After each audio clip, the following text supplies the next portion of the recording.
안녕하세요, 미나입니다. 아마 메이크업을 할 때 마스카라를 자주 사용하시거나 또는 속눈썹 펌을 주기적으로 하시는 분들이라면 이 속눈썹 관리의 중요성을 어느 정도 알고 계실 건데요. 저도 메이크업을 할 때 눈화장을 좀 더 또렷하게 보이고 싶어서 이 마스카라를 자주 쓰다 보니까 이 클렌징 과정에서 속눈썹이 우수수 떨어지는 경우가 많더라고요. 그래서 속눈썹 영양제로 매일 케어를 하려고 노력하고 있는데요. 제가 생각했을 때 이 속눈썹이 가장 중요한 이유가 풍성할수록 눈이 더 커 보이고 예뻐 보이더라고요. 저한테 초등학생 조카가 있는데 가끔 이렇게 막 얼굴을 쳐다보잖아요. 그런데 걔가 속눈썹이 굉장히 길고 풍성해요. 그래서 쌍꺼풀이 없는데도 불구하고 눈이 엄청 또렷해 보이고 매력적이게 보이더라고요. 그리고 이 속눈썹 모에 힘이 있어야 이 뷰러를 했을 때 잘 안 처지고 볼륨감 있게 연출되거든요. 그래서 소녀시대 태연씨나 에스파의 윈터씨처럼 걸그룹 메이크업을 보면 이 위아래로 축축 뻗은 속눈썹 메이크업이 가장 눈에 먼저 보이잖아요. 그래서 미적인 이유도 있고, 그리고 속눈썹이 우리가 외부에 있는 이물질이나 또는 먼지로부터 눈을 보호하는 역할을 하잖아요. 그렇게 보았을 때 저는 속눈썹 케어는 꼭 해야 된다는 생각이 들어요. 그래서 제가 20대부터 지금 30대까지 중간중간에 속눈썹 제품을 몇 가지를 써봤어요. 그래서 이 영양제를 고를 때 제가 꼭 체크하는 게 있는데, 우선 몇 주 안에 개선이 되는지 확인을 해야 돼요. 아무래도 한국인 특성상 빨리빨리 결과를 보고 싶은 심리가 강하기 때문에 웬만하면 3주에서 4주 정도? 이 기간 내에 개선 효과를 보면 좋겠죠?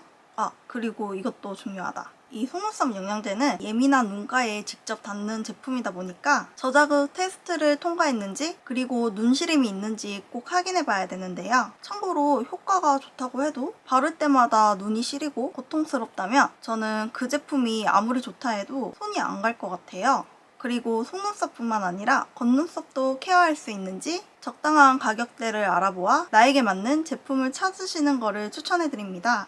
저도 여러가지 브랜드 제품을 써보았는데 요즘에는 이걸 쓰고 있습니다. 파워 아이래쉬 인텐시브 세럼 스트롱인데요. 참고로 아이크림도 함께 받았는데 눈가와 속눈썹 함께 관리해주면 좋겠죠?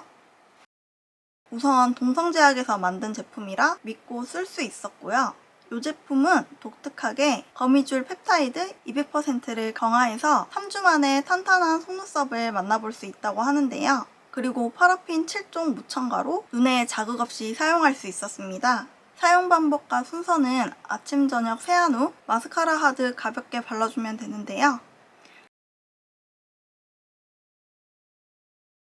어플리케이터는 실리콘 브러쉬와 끝에는 U자 트윈 말굽봉 모양으로 발림성을 높여 속눈썹 뿌리 부분에 영향을 주고 탄력 케어를 도와줍니다.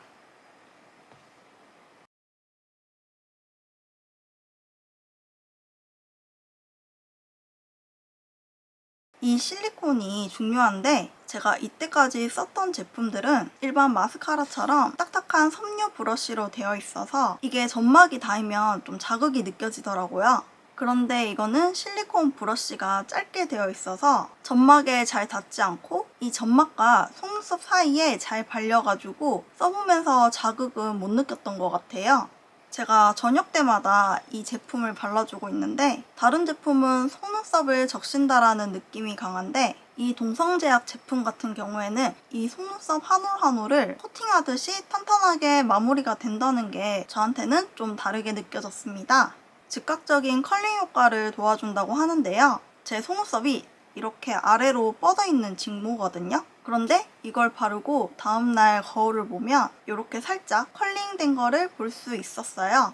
그리고 제품 리뷰니까 쓰면서 아쉬운 점도 있었는데요. 제가 생각했을 때는 이 속눈썹 영양제와 눈물이 만나면 하얗게 일어나는 현상이 있더라고요. 제가 평소에도 약간 눈가에 눈물이 좀 많은 편이거든요. 대부분 하품을 해서 생기는 경우가 많은데 다음날 일어나서 거울을 보면 이 중간중간에 하얗게 일어나는 자국이 있더라고요. 물론 이게 사람마다 좀 다를 수는 있는데 저는 이런 이유 때문에 저녁에만 발라주고 있어요. 여기까지 속눈썹이 중요한 이유 그리고 동성제약 영양제를 리뷰해보았습니다.